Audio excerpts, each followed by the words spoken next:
اگر ہمارے سامنے کوئی گستاخی کرتا ہے اور ہم اسے پولیس کے حوالے کر دیں لیکن عدالت اسے بے گناہ قرار دے دے تو ہمیں کیا کرنا چاہیے؟ آپ صبر کریں، آپ ذرا یہ چھوڑ دینا اس چیز کو. اگر آپ کو اتنا جوش چڑھا ہوا ہے، جن بزرگوں کی ہم نے گستاخیاں بتا دی ہیں اور جن کتابوں کی ہم نے گستاخیاں ہائی لائٹ کی ہیں وہ تو آج تک چھپ رہی ہیں، ان کے پرنٹنگ پریس پہ تو آپ کوئی نہیں پہنچے، وہ تو آپ کے بزرگوں کی سرکردگی میں چھپ رہی ہیں. چھوڑ دیں، آپ کا کام بس اتنا ہی ہے. اور عین ممکن ہے جس چیز کو آپ گستاخی سمجھ رہے ہیں وہ آپ کے نزدیک گستاخی ہے، دوسروں کے نزدیک ہے ہی نہیں ہے. اور اس سے بھی بڑھ کے جو میں نے بار بار کہا 295C میں یہ شک ایڈ ہونی چاہیے کہ جو شخص توبہ کر لے اس معاملے کو وہیں پہ ختم کر دیا جائے، ورنہ تو اس کا کوئی اینڈ نہیں ہوگا. الفاظ کے چناؤ کے اوپر آپ کو پتہ ہے یہاں پہ گستاخی کے فتوے لگتے ہیں. اردو کی وکیبلری بعض لوگوں کی کمزور ہوتی ہے. ہمارے جو ایکس پرائم منسٹر صاحب عمران خان صاحب، ان کی کئی ایک تقریروں میں ظاہر ہے ان کو اردو کے جو مشکل الفاظ ہیں وہ بولنے نہیں آتے، اور وہ کوشش بھی نہیں کرتے کہ میں اگلی دفعہ اس کو سیکھ بھی لوں. اس کی وجہ سے ان سے مس ہینڈلنگ ہوتی ہے اور وہ مولوی تیار بیٹھے ہوئے گستاخی کے فتوے لگانے کے لیے اور وہ چڑھ دوڑتے ہیں. تو اس لیے ذرا آپ دیکھ لیا کریں، آپ کا کام بس اتنا ہی ہے. یہ جوڈیشری کا کام ہے، یہ پولیس کا کام بھی نہیں کسی کی گستاخی کا فیصلہ کرے، یہ عدالتوں کا کام ہے. اور میں آپ کو بتاؤں عدالتوں میں اگر ایمانداری سے مقدمے پیش ہونا، یہ میجورٹی چیزیں فارغ ہو جاتی ہیں، کیونکہ جو چیزیں بیان ہو رہی ہوتی ہیں زیادہ تر وہ کتابوں میں لکھی ہوئی ہوتی ہیں. میں راولپنڈی بینچ جو ہے نا لاہور ہائی کورٹ کا، اس میں ایک دفعہ بیٹھا ہوا، کئی سال پہلے کی بات ہے. تو ایک سپریم کورٹ کے وکیل تھے، وہ مجھے کہنے لگے انجینئر صاحب دیکھیں کہ کن کن باتوں پہ ہمیں مقدمات لڑنے پڑ رہے ہیں. وہ کسی شیعہ عالم نے تقریر کرتے ہوئے کہہ دیا کہ جی یہ بخاری مسلم میں وہ جو حدیث ہے نا، سیدہ عائشہ نے 2 تابعین کو غسل کر کے دکھایا تھا، یعنی وہ فزیکلی نہیں ظاہر ہے، وہ پردے میں صرف ایک وہم نکالنے کے لیے. اس پہ میری ویڈیو بھی ریکارڈڈ ہے، اس میں کوئی ایسا ایشو نہیں تھا کہ جسے ایک مصیبت کھڑی کی جاتا. وہ اس نے کہیں بیان کر دی حدیث، سنیوں پہ ٹونٹ کیا کہ تمہاری کتابوں میں ہمیں کہتے ہو کہ ہم امہات المومنین کے گستاخ ہیں، تمہاری تو بخاری اور مسلم میں یہ گستاخانہ حدیث لکھی ہوئی ہے. اس کے اوپر مقدمہ کر کے 295C لگوا دی. تو وہ ان کے وہ ٹیبل کے اوپر بخاری شریف رکھی ہوئی تھی، وہ خود وکیل شیعہ تھے. تو میں نے کہا یہ بخاری شریف آپ نے رکھی ہوئی ہے؟ وہ کہتے ہیں انجینئر صاحب یہ عدالت کو جا کے دکھانی ہے میں نے کہ جس بندے پہ مقدمہ قائم کیا ہوا ہے یہ تو حدیث بخاری میں لکھی ہوئی ہے، اگر اس نے بیان کر دیا تو اس میں گستاخی والی کون سا ایلیمنٹ ہو گیا؟ اگر کوئی شیعہ اعتراض بھی کرتا ہے یا کوئی سنی کسی شیعہ پہ اعتراض کرتا ہے تو اس کا جواب آپ علمی طریقے سے دیں. میں نے دیا ہے علمی طریقے سے کہ جس سینیریو میں سیدہ عائشہ نے ایکٹیویٹی پرفارم کی ہے اس کے بغیر چارہ ہی کوئی نہیں تھا، جس طرح لوگوں کو وہم ہو گیا ہوا تھا. حتیٰ کہ بخاری مسلم آپ کھول کے دیکھیں، عبداللہ بن عمر تو یہ بھی کہتے تھے کہ عورت نے عام حالت میں بھی اپنی چٹیا کھول کے غسل کرنا ہے. تو حضرت عائشہ تک جب یہ بات پہنچی وہ اتنا غصہ ہوئی کہ انہوں نے کہا کہ عبداللہ بن عمر جو ہے عورتوں کو یہ سر کے بال مونڈ دینے کا کیوں نہیں کہتا؟ اللہ کے نبی علیہ السلام صرف حیض کے غسل کے اگینسٹ ہمیں کہتے تھے کہ حیض کے بعد جو غسل ہے اس میں چٹیا کھولی جائے. عام جو غسل جنابت ہے اس میں عورت کوئی اپنا پورا جوڑا کھولنے کی ضرورت نہیں، اوپر سے پانی بہا لے بس جتنا بھی گیلا ہو جائے. عرب کی سرزمین جہاں پہ پانی بہت بڑا ایشو تھا، وہاں آپ سوچ سکتے ہیں کہ اتنے بڑے لیول کے اوپر معاملات کو ہینڈل کرنا. جس طرح آج کل تو ہمارے پاس ماشاء اللہ تعالی میزائل موٹریں لگی ہوئی ہیں، بورنگ ہوئی ہے، وہ تو کئی میل سے پیدل جا کے مٹکوں میں پانی لے کر آتے تھے. وہ متحمل ہو سکتے تھے اس چیز کے کہ آپ آدھا گھنٹہ تک شاور کے نیچے غسل کرتے رہیں اور آپ کا وہم نہ نکلے. وہ تو آپ بخاری مسلم اٹھا کے دیکھیں، نبی علیہ السلام آلموسٹ 5 سے 6 لیٹر پانی کے ساتھ غسل کر لیتے تھے، اور آدھا لیٹر پانی کے ساتھ، یعنی 2 گلاس شیشے کے پانی کے بھرے ہوئے، ایک گلاس کے اندر 250 ملی لیٹر آ جاتا ہے نا، تو 2 گلاس ہوں تو آدھا لیٹر بنتا ہے. 2 گلاس کے ساتھ وضو کر لیتے تھے. اب ہمیں جو فقہ حنفی والوں نے جس طرح کا غسل کا طریقہ بتایا ہے وہ تو 100 گلاسوں کے ساتھ بھی غسل کرنا ممکن نہیں ہے. انہوں نے تو پتہ نہیں کیا کیا ضربیں تقسیمیں لگائی ہوئی ہیں. اس زمانے میں ممکن تھا. اور وہاں پہ 2 تابعین آتے ہیں, ام المومنین سے کہتے ہیں, ایک تو کہتا ہے میرے تو بال ہی اتنے گھنے ہیں. انہوں نے کہا اللہ کے نبی کے بال تم سے بھی زیادہ گھنے تھے. اور 13 لیٹر ٹوٹل پانی ہوتا تھا برتن میں, جس سے میں اور رسول اللہ دونوں غسل کر لیتے تھے. پہلے نبی علیہ السلام غسل کرتے تھے, ان کے بچے ہوئے پانی سے میں غسل کر لیتی تھی. 13 لیٹر سے, یعنی 6.5 لیٹر. یہ میں آج کی کیلکولیشن کر رہا ہوں, وہ مد اور سا آپ کو سمجھانے ذرا مشکل ہو جائیں گے, آج کی کیلکولیشن بتا رہا ہوں. اس نے کہا یہ تو ممکن ہی نہیں ہے. تو اما عائشہ نے پھر ایک برتن میں 6 لیٹر کے قریب پانی لیا, یعنی آپ سمجھ لیں 1.5 لیٹر کی 4 بوتلیں, جو آپ وہ بوتلیں پیتے ہیں, 4 بوتلیں 1.5 لیٹر کی 6 لیٹر بن گیا. اور اس وقت اٹیچ بات اس طرح ہوتا تھا کہ موٹی چادر کے ساتھ, وہ کچھ عرصہ پہلے تک تو رائے ونڈ میں بھی ایسے ہی تھا کہ وہ چادروں کے واش روم بنے ہوتے ہیں, اتنی تعداد میں ان کے لیے پکے واش روم بنانا مشکل ہے. اب سنا ہے میں نے کہ کافی بہتری آ گئی ہے. تو اس وقت گھروں میں اٹیچ باتھ روم اسی طرح ہوتے تھے کہ کپڑے کے ذریعے ڈویژن ہوئی ہوتی تھی.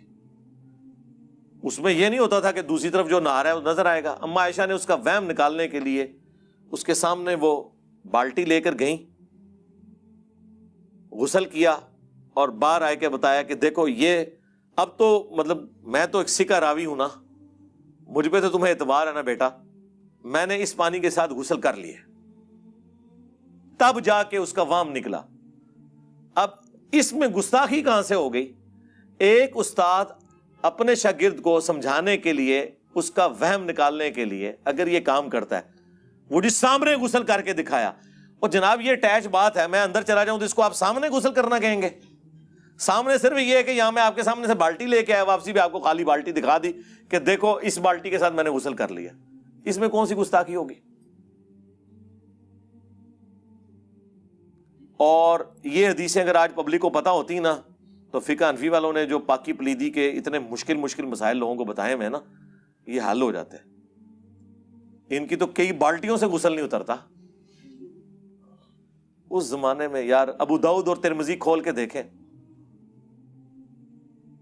نبی علیہ السلام کے مبارک زمانے میں ایک ہی کنواں تھا مدینہ شریف میں, اور امام ابو داؤد کہتے ہیں میں اس کنویں کی زیارت کے لیے پھر خود گیا ہوں. انہوں نے ابو داؤد میں جب یہ حدیث لکھی ہے نا, تو وہ ساتھ واقعہ بھی اپنا ابو داؤد شریف کے اندر نقل کیا ہے, اور کہتے ہیں وہ جس باغ میں کنواں تھا, اس باغ کے مالک سے میں نے ریکویسٹ کی کہ مجھے اس کنویں کو ایک دفعہ دیکھنے دو, میں نے اس کنویں کو ناپنا ہے.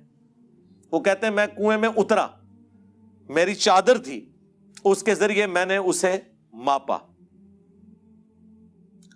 تو وہ کنواں اپنے ڈایا میٹر کے اعتبار سے, سرکمفرنس کے اعتبار سے, یعنی اس کی جو گلائی تھی ایک کارنر سے دوسرے کارنر تک 6 ہاتھ تھا. یہ شرعی طور پہ ہاتھ 1.5 فٹ کو کہا جاتا ہے, یعنی کتنا بنا 9 فٹ. 9 فٹ. یہ ہماری اکیڈمی جو ہے یہ اس وقت آلموسٹ اس کی چوڑائی جو ہے وہ 20 فٹ ہے, یہاں سے لے کے یہاں تک آدھی اکیڈمی کر لیں. اتنے قطر کا ایک کنواں. ابھی بات ختم نہیں ہوئی. ابو داؤد اور ترمذی کے الفاظ ہیں کہ اس کنویں میں مدینے کے لوگ مرے ہوئے کتوں کو پھینکتے تھے, حیض و نفاس کے جو گندے کپڑے ہیں وہ بھی اس میں پھینکے جاتے تھے, اور اسی کے سائڈ سے اہل مدینہ پانی بھر کے پیتے بھی تھے اور وضو غسل کے لیے بھی استعمال کرتے تھے. آپ مجھے بتائیں فقہ حنفی کے تحت تو یہ سارے کا سارا کنویں پلید تھا. کتنا ہے؟ کوئی سمندر جتنا تو نہیں. انہوں نے جو دہ در دہ کی ڈیفینیشن کی ہوئی ہے اس میں تو نہیں آتا.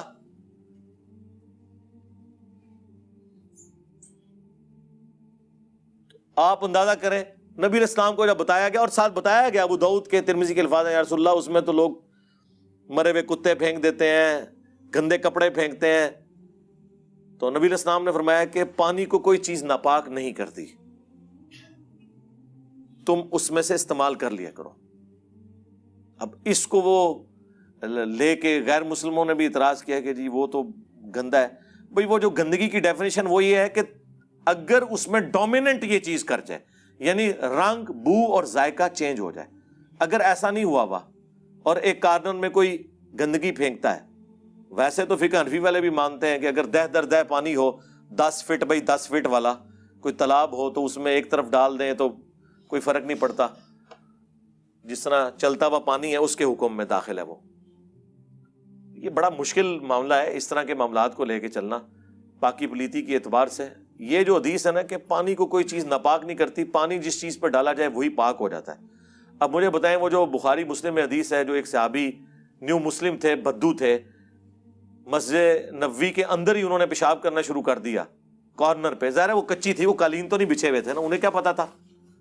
صحابہ اٹھے, حضور نے روک دیا, پیشاب کر لیا تو بلایا, فرمایا کہ مسجد پاکیزہ جگہ ہے, یہاں پہ پیشاب نہ کیا جائے. پھر صحابہ کرام کہتے ہیں 1 یا 2 ڈول منگوا کے نبی اسلام نے کہا اس پہ بہا دو. مجھے بتائیں ایک بندہ ایک مسجد کے کونے میں پیشاب کرے, اس کے اوپر 2 ڈول بہانے سے کیا وہ سارا پیشاب 2 ڈول کی برکت سے بہتا ہوا دور تک چلا جائے گا؟ زیادہ اسے ڈائلیوٹ کر دے گا. اسی لیے وہ بخاری میں حدیث آتی ہے نا کہ اگر شیر خوار بچہ پیشاب کرتا ہے نا تو اس پہ چند چھینٹیں مار لینا کافی ہے. البتہ بچی کرے تو اس کو ذرا تھوڑا دھو لیا جائے, لیکن وہ دھونا بھی نہیں کہ آپ نے نل کھولا ہے تو بس اب 15 منٹ دھو ہی رہے ہیں اسے, بس ڈائلیوٹ کر کے نکال دیا. یہ پاسبل نہیں تھا. ابو داؤد میں حدیث ہے, کچھ عورتوں نے کہا یا رسول اللہ مسجد نبوی کی طرف آتے ہوئے مدینہ شریف میں ہمیں بعض جگہ سے گزرنا پڑتا ہے جہاں پہ گندگی ہوتی ہے, اور ہماری عبایا جو ہے, ہم نے جو اوپر چادر اوڑھی ہوئی ہے وہ لمبی ہوتی ہیں, وہ بعض اوقات ان گندی جگہوں پہ ٹچ کرتی ہیں, تو اب کپڑے تو ہمارے ناپاک ہو جاتے ہیں, ہم کیسے نماز پڑھیں؟ تو آپ نے فرمایا کہ وہ جو ناپاک جگہوں سے ٹچ کرتی ہے اس کے بعد کوئی پاک جگہ بھی آتی ہے؟ ان کا یا رسول اللہ آتی ہے. اس سے بھی چادر ٹچ کرتی ہے؟ جی کرتی ہے. تو بس پاک ہو جاتی ہے. آپ تو اندازہ کریں, آپ کہیں یا رسول اللہ کس طرح پاک ہو جاتی ہے؟ وہ مٹی سے ٹچ کرنے سے. مٹی کو بھی اللہ تعالیٰ نے پاکی کا ذریعہ بنایا جس طرح پانی کو بنایا.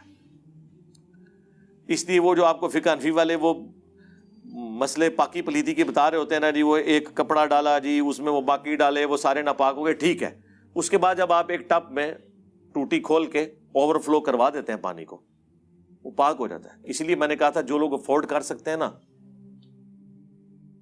وہ آٹومیٹک مشینیں ضرور لگوائیں گھر میں, تاکہ عورتوں کی سب سے زیادہ جو انرجی ویسٹ ہوتی ہے نا وہ کپڑے دھونے میں ہوتی ہے, وہ انرجی وہ اپنے بچوں کے اوپر محنت کریں, اور اس میں وہ پانی جتنی وافر مقدار میں وہ مشین لیتی ہے وہ پاک ہو جاتا ہے. ہم جواد نقوی صاحب کو ملنے گئے نا جب عروۃ الوثقی جو ان کا مدرسہ ہے لاہور میں, تو وہاں پہ میں نے بچوں کے دھونے کے لیے کپڑوں کے پورا انہوں نے پلانٹ لگایا ہوا تھا, دھوبی رکھے ہوئے تھے, وہ مشینیں خود آٹومیٹکلی دھوتی تھیں. اس کے بعد استری والا, بچوں کو نہیں دھونے پڑتے تھے. وہ کہنے لگے کہ میں جب خود مدرسے میں پڑھتا تھا ہماری سب سے مشکل ایکٹیویٹی کپڑے دھونا ہوتی تھی. آپ مدرسے میں بچوں کو دیکھیں, سردیوں میں بھی چھوٹے چھوٹے بچے بیٹھ کے اپنے وہ کپڑے دھو رہے ہوتے ہیں ٹھنڈے پانی کے ساتھ. آپ ذرا اپنے بچوں کو وہاں رکھ کے دیکھیں. تو نقوی صاحب کہتے ہیں میں نے اسی وقت ارادہ کیا تھا کہ اگر میں نے مدرسہ بنایا نا بچوں کو ان چیزوں سے آزاد کروں گا. بھینسیں انہوں نے اپنی علیحدہ رکھی ہوئی ہیں دودھ پتی پلانے کے لیے بچوں کو, ہاں جی, کپڑے دھونے کے لیے سسٹم علیحدہ, سب کچھ. بچوں کو کچھ نہیں کرنا پڑتا, نہ کپڑے دھونے پڑتے ہیں نہ اور کوئی, ہر چیز کا ان کا اہتمام کیا ہوا ہے.